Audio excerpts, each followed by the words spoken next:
eu vou aproveitar que a gente está com essas coisas os dados avançados para chamar o nosso próximo convidado, que é o Sérgio Fausto. Eu não sei se ele está na linha. Sérgio! Olá, tudo bem? Sérgio Fausto, que é o cientista político e superintendente da Fundação Fernando Henrique Cardoso, e nosso amigo, meu amigo. Prazer estar com você, Sérgio. Obrigado aí pela prazer participação. É meu, Fernando, Thaís, Ana. Pela gentileza de estar aqui com a gente. Imagine. Tudo bem, Sérgio? Sérgio, estamos pensando enquanto as coisas acontecem, né? Então, tudo mas, de qualquer forma, a sensação, mais do que a sensação, os números estão apontando para uma eleição, uma votação da direita e do Bolsonaro e dos bolsonaristas maior do que as pesquisas estavam captando, né?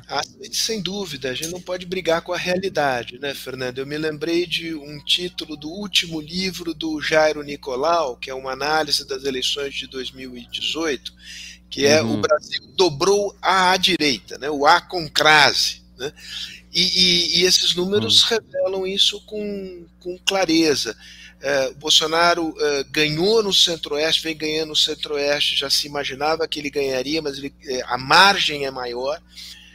A vitória dele em São Paulo, as pesquisas apontavam um empate técnico, é uma vitória muito expressiva. Eu não sei se a apuração ela avança de maneira uniforme no Estado, eu não sei se não há uma subrepresentação da região metropolitana. De qualquer maneira, é uma votação muito, muito expressiva. A votação do Tarcísio é muito expressiva.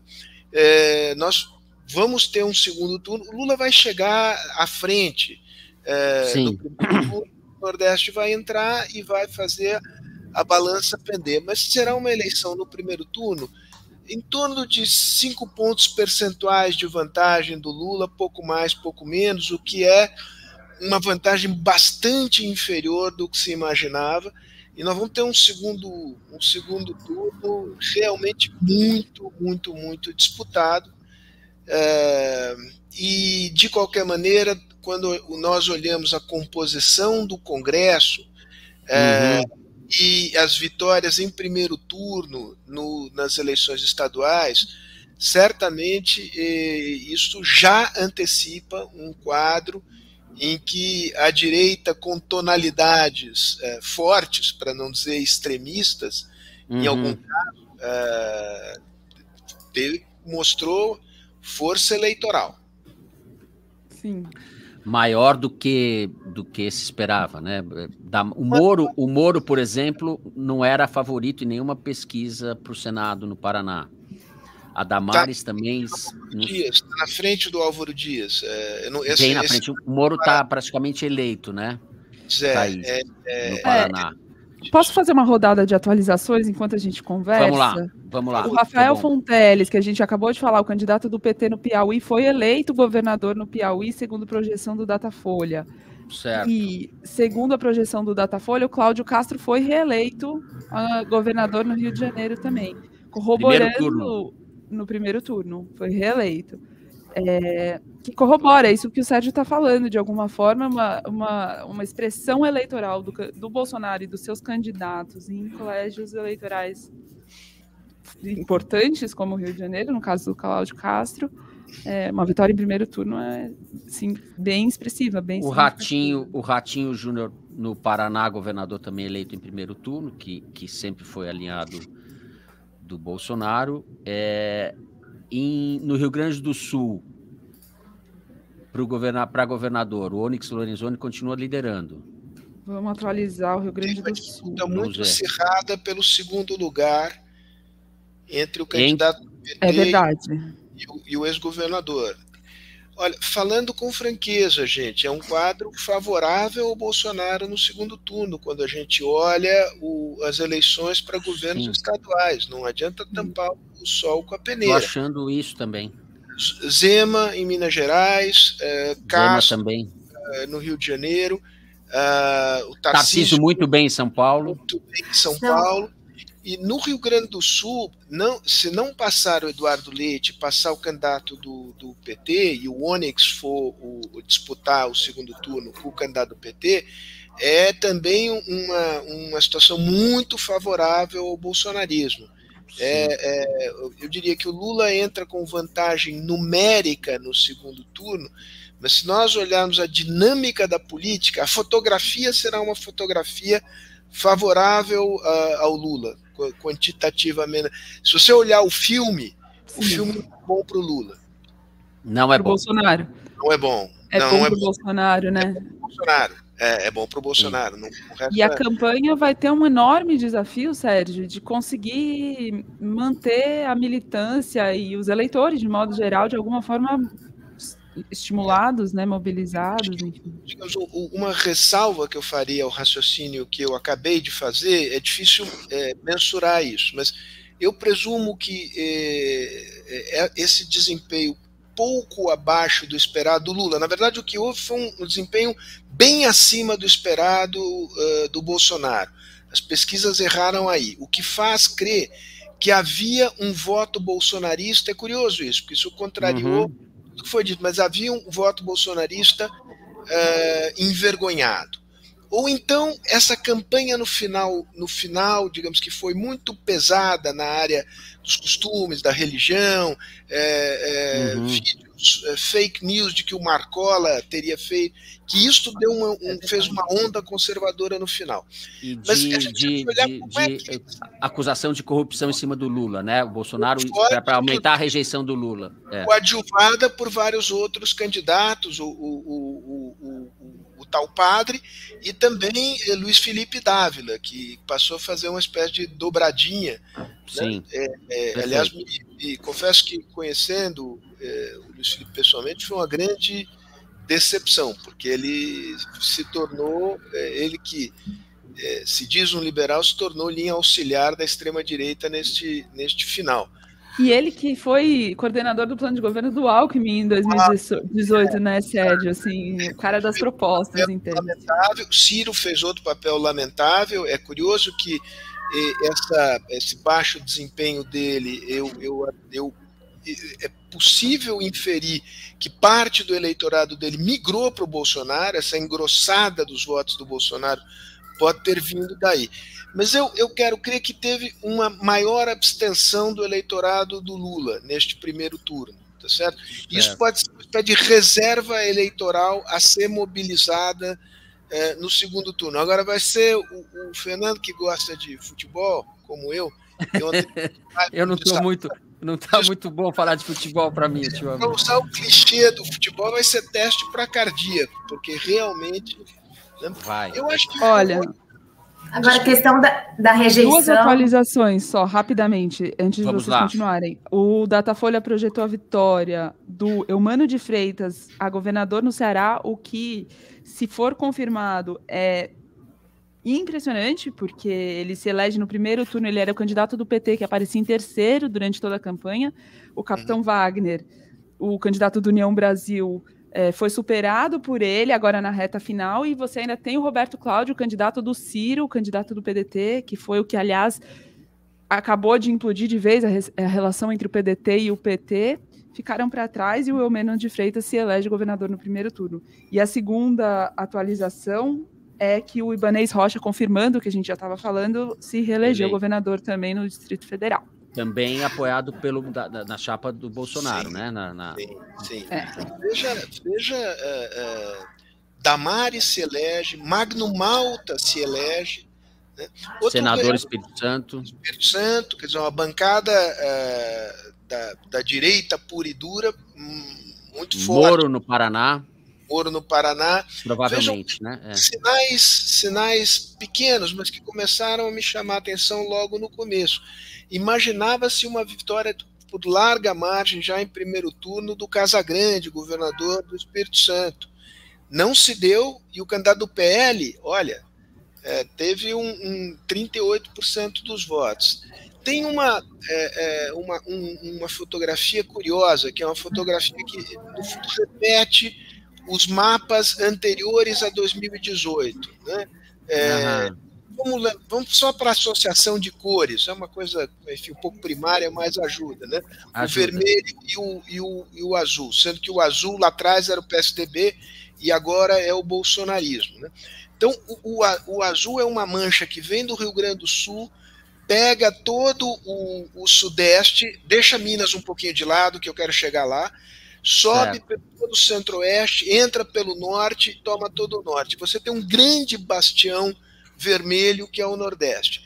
E Minas fica com uma espécie de fiel da balança. O que é complicado neste caso é que, o Bolsonaro se mostrou mais competitivo em Minas do que se imaginava. E 2, o Lula ficou sem candidato ao governo, porque o Zema, pelo visto, vai levar no primeiro turno. Mineiro, a gente nunca sabe o que vai fazer, se o Zema vai lá. Pois é. O Zema é a prova de que mineiro muitas vezes fala feito tonto, parece tonto, mas de tonto não tem nada, né? Então essa é no fundo a disputa vai se dar em Minas e em São Paulo. São Paulo é uma disputa em que aí o Lula vai ter candidato aqui, né? Agora em São Paulo, Sérgio, está atualizado aqui, 85% das urnas apuradas, o Bolsonaro 48% e o Lula 40%. Pois é. Não tinha essa expectativa, definitivamente. E o Tarcísio lidera... Tarcísio e Haddad. O Tarcísio tem 42,7% dos votos e o Haddad 35,38%. 42 a 35. 47. Essa era exata. A diferença era muito. Previa-se o Haddad com 30 e alguma coisa, e o Tarcísio com 26. Né? Engraçado que o Rodrigo Garcia não derreteu de todo, não. Ele está com 18% dos votos até aqui. Mas aí é um desempenho do Tarcísio. Dos institutos, desculpa, Fernando. O grande vitorioso é a Genial Quest, né? A turma lá de Belo Horizonte, o Felipe Nunes, etc. Se olhar as pesquisas deles, é claro que tem uma variação de magnitude, mas eles perceberam que o quadro era um quadro muito mais apertado do que faziam crer a Datafolha e, sobretudo, o IPEC. E o negócio, acho que é importante duas coisas aqui, e Fernando, você me interrompe se eu estiver falando demais. Não, é ótimo te ouvir, Sérgio, está ótimo. Dado positivo, quer dizer, o bolsonarismo vai ter que refazer a sua retórica contra as urnas eletrônicas, vai ter que atacar a pesquisa, mas dizer que houve fraude nas urnas, realmente aí já é um pouco mais complicado, embora do Bolsonaro... eles vão dizer que aí eles poderiam ter ganho no primeiro turno, né? Sempre dirão, não tenho a menor dúvida, mas, digamos, convenhamos que se a gente pressupuser, digamos, um mínimo de racionalidade média no eleitorado, é um negócio que cola menos. Agora, os institutos de pesquisa ficaram numa situação muito delicada, salvo a Quest. Agora, isso não quer dizer que eles estivessem com malandragem, que eles vão ter que explicar melhor as técnicas de pesquisa, as hipóteses que eles assumem. Por exemplo, a ponderação que se dá aos setores de baixa renda varia de pesquisa para pesquisa. Datafolha e IPEC são maiores, né? E isso faz uma tremenda diferença, né? Quando renda é um critério importante na distribuição do voto. Né? Provavelmente essa é uma das razões pelas quais havia uma sobreestimação da intenção de voto no Lula. Agora, Sérgio, em relação à rejeição, porque sempre, conversando com os diretores de instituto de pesquisa, eles sempre disseram que essa seria a eleição das rejeições e que a rejeição do Bolsonaro era muito maior que a do Lula, daí a projeção de vitória do Lula. E o que a gente está vendo agora na verdade, não dá para saber se é porque o Lula tem uma rejeição muito alta ainda, próxima da do Bolsonaro, ou se é porque o eleitor ainda é muito bolsonarista. Assim, não dá para saber se ele está votando pelo anti-PT ou porque realmente é a pauta conservadora, né? Embaralhou muito essa convicção. Tem hipótese daí, né? Tem hipótese. Primeiro vai ter que medir de novo a rejeição na hora que, digamos, a disputa ficou dicotômica, porque aí não tem para onde fugir, né? Exato.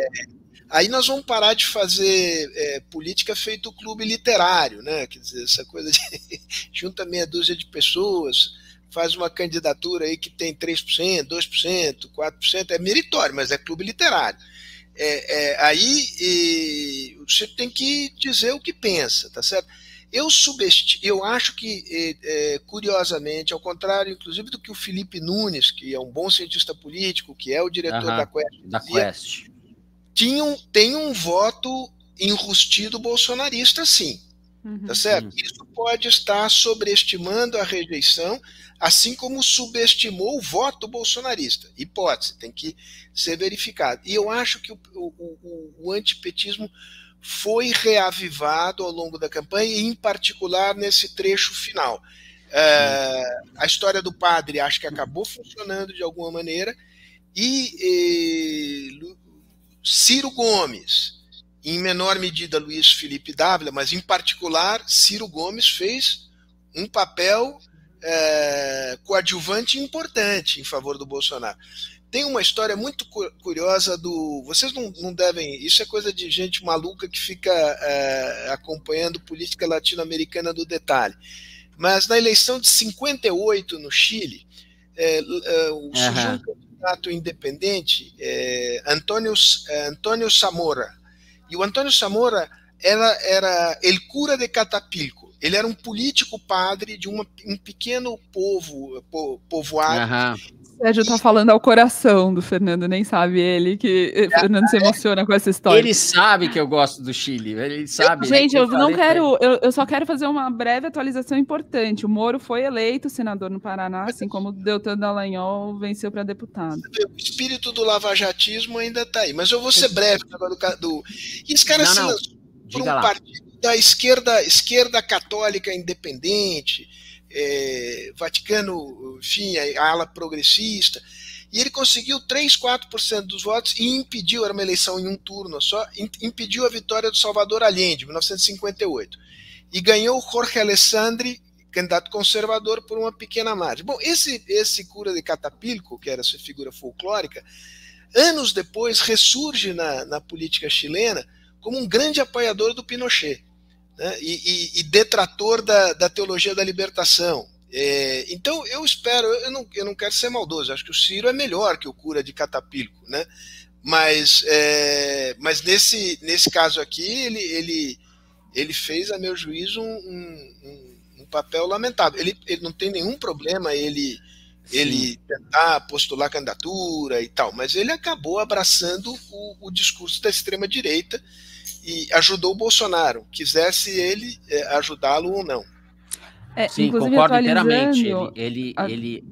A retórica dele de equalizar, equiparar as candidaturas e desprezar, ou quase colocar de lado a questão da democracia. Que caracteriza, né? Com a eloquência que o caracteriza, exato. Agora, atualizando as urnas aqui, as informações e refletindo isso sobre o Ciro. A distância dele para Simone aumentou, ele em quarto e ela em segundo, e a do Lula para o Bolsonaro também aumentou. Então, é o seguinte, ela em terceiro e ele em quarto. 82%, quase 83% das urnas apuradas, o Lula agora com 46,5%, e o Bolsonaro 44%, quase 45%. Em números absolutos, tem uma diferença de um pouco menos de 2 milhões de votos. Né? Então, aumentou um pouquinho essa distância. E da Simone para o Ciro, ela está em terceiro com 4,3%, 4,4%, e o Ciro com 3%. Então, também está se consolidando essa Agora, discussão. Sérgio, eu queria aproveitar, se você tiver um tempinho ainda, para a gente conversar um pouco sobre... você fez a diferença entre foto, que deve ser numericamente favorável ao Lula, será? Porque o Nordeste vai entrar com peso, a diferença é muito grande, mas o filme favorável ao Bolsonaro, podemos dizer assim, eu concordo inteiramente com essa colocação que você fez.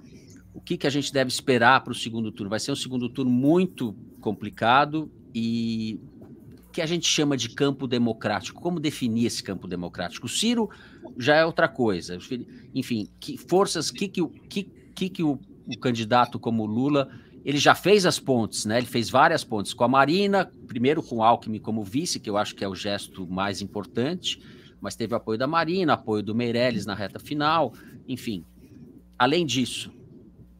Eu acho que, digamos, é evidente que essas alianças são importantes, mas a relação, né, é direta com o eleitor. É tentar convencer o eleitor, certo. O peso dos partidos numa disputa de segundo turno, eu acho que é bastante relativa, para não dizer pequena. Acho que seria simbolicamente importante uma adesão, uma declaração de apoio da Simone em favor do Lula. Ela disse que estaria no palanque da democracia, da defesa da democracia no segundo turno. Eu não acho que tem dois palanques em defesa da democracia no segundo turno. Então, se ela cumprir a promessa, é de se esperar que ela faça essa declaração. Acho que isso tem um papel importante. Acho que o Lula vai ter o apoio do PDT. O Ciro virou, francamente, um personagem bizarro da cena política nacional, né? Que perdeu fragorosamente, inclusive em casa, né? O Ciro não é particularmente forte na autocrítica, né? Mas eu acho que é o caso dele, dessa vez, em vez de ir a Paris, ir a algum lugar mais tranquilo para meditar, porque ele tem errado de uma maneira colossal, independentemente das minhas preferências políticas. Ele se liquidou politicamente. É uma coisa assim, quase patética. Sim. Né? Quase difícil de entender, quase, né? Agora, esse comportamento do eleitor do Ciro, eu não sei se vocês concordam, mas bom, a expectativa era que ele tivesse pelo menos 6%, ele está com 3%. E alguns cientistas políticos diziam que se o Ciro transferisse pelo menos 3 pontos para o Lula, isso ajudaria o Lula a ganhar o primeiro turno, enfim, a chegar a 49, 50 e tal. E, na verdade, o Ciro transferiu, né, 3 pontos, só que a gente não sabe se foi para o Lula, se foi para o Bolsonaro, se foi para Simone Tebet. Tem uma maldade com o Ciro, porque, obviamente, eu estou com raiva do Ciro, eu não posso dizer que não esteja, que tem que fazer o desconto aqui do calor da hora, né? Mas eu acho que ele enveredou por uma retórica tão marcadamente de direita, que o eleitor mais propenso à direita, que pensava em votar no Ciro, disse: por que eu vou votar na filial? Eu voto direto na matriz. E já foi para o Bolsonaro. Então eu acho que aí o Lula tem uma reservinha de votos. Acho que a declaração da Simone pode ser importante para empurrar um pedaço do seu eleitorado para o Lula. Vai ser decidido, assim, na linguagem do Turf era o negócio do Photoshop, né? Quando 2 cavalos chegavam tão emparelhados, né? E agora na linguagem do futebol vai ter que traçar a linha no VAR, né? Então o que eu prevejo é o seguinte: nós vamos viver aí, não é apenas daqui até 30 de outubro, é mesmo depois do 30 de outubro, um teste de estresse para as instituições brasileiras, porque é uma eleição muito competitiva, o país está brutalmente dividido, né? E isso é preocupante. Numa situação, a gente sabia que estava brutalmente dividido, mas a correlação de forças é desfavorável ao campo democrático. Agora, desfavorável no sentido de que a vantagem, acreditava-se que a vantagem era maior. E agora... digamos, vamos de novo para o futebol, Fernando. Assim, vai ter que suar a camisa, você entende? Aquele negócio, não dá para setar em cima do resultado. Vai ter que suar a camisa. Eu acho que preciso olhar preço de ativos, amanhã o que vai acontecer. O mercado tem uma certa predileção pelo Bolsonaro, ligeira, mas detesta a incerteza. E a incerteza, no caso brasileiro, cresceu muito. É uma eleição totalmente aberta. Queria fazer 2 atualizações aqui. A primeira é que o Hamilton Mourão, vice-presidente, foi eleito senador do Rio Grande do Sul. Que é outra coisa impressionante. Ele vinha em 3º lugar, atrás da Ana Amélia. Exatamente. E vai ter segundo turno na Bahia, sim. Jerônimo, e segundo a projeção do Datafolha, de urnas apuradas são 74% na Bahia, Jerônimo 48%, Neto 41%, quase 42%. Ou seja, aconteceu mesmo uma grande inversão da curva na Bahia, impressionante. Muito na reta final e muito São Paulo. Em São Paulo, não sei se a gente já tinha falado aqui, mas que o astronauta realmente agora é senador, né? Que foi eleito também. Espantosa, gente. Espantosa. Foi eleito astronauta. É um êxito do bolsonarismo. É um êxito. Vários lugares do país, em cargos importantes, senadores. Eu, ao contrário do bolsonarismo, digamos, eu não brigo com os fatos. Isso daí é um fato, né? É um fato, não tenho a menor dúvida. São 93% das urnas apuradas em São Paulo e o astronauta tem 49% dos votos, não tem, é irreversível. E o TSE também já falou que de segundo turno entre Tarcísio e Haddad não mudou tanto os números. Já dá para o Jairo Nicolau fazer uma reedição do livro dele. Pois é, exatamente. Agora, veja, isso na hipótese de que o Lula venha a se eleger presidente, ele enfrentará uma situação bastante delicada. Eu não vou dizer assim uma espécie de presidência sitiada, que seria um exagero.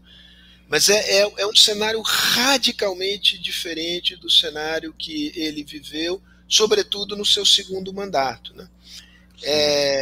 Enfim, mas mesmo no primeiro, né, Sérgio, que era completamente diferente, vencer o PSDB naquela circunstância. Totalmente. Agora a gente estava num paraíso, a gente não sabia. Não, exatamente. Digamos, isso é uma lição que a esquerda precisa aprender. Quer dizer, né, quando eles chamavam o PSDB de direita, né, aquela história de aspettate il barítono. Né? Porque... aspettate il barítono. Aspettate il barítono. Né? Então é isso. Eu acho que isso dá para a gente afirmar assim, taxativamente. O Brasil dobrou a direita em 2018. Aquilo não foi uma coisa episódica.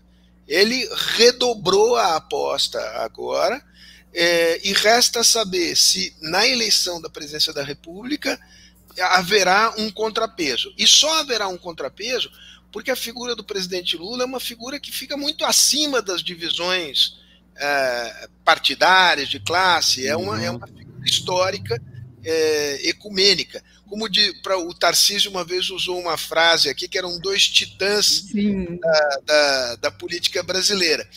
Ele tomou um puxão de orelha. Mas é isso, que só o presidente Lula é capaz de organizar as forças para se contrapor ao bolsonarismo. Eu não digo isso necessariamente com alegria, mas digamos, eu confesso que essa era a minha análise há bastante tempo. Por isso que, a despeito de muitos amigos e tal, e simpatias pela senadora Simone Tebet, eu sempre fui de um ceticismo atroz em relação a essa hipótese de terceira via. Você escreveu um artigo muito bom na Piauí recentemente falando isso, né? Colocando, que começa falando, essa não é uma eleição normal. Não é. A gente está vendo que não eu diria que sim, que o meu ego fica feliz com isso, mas a minha pessoa preferia estar errada. Sim.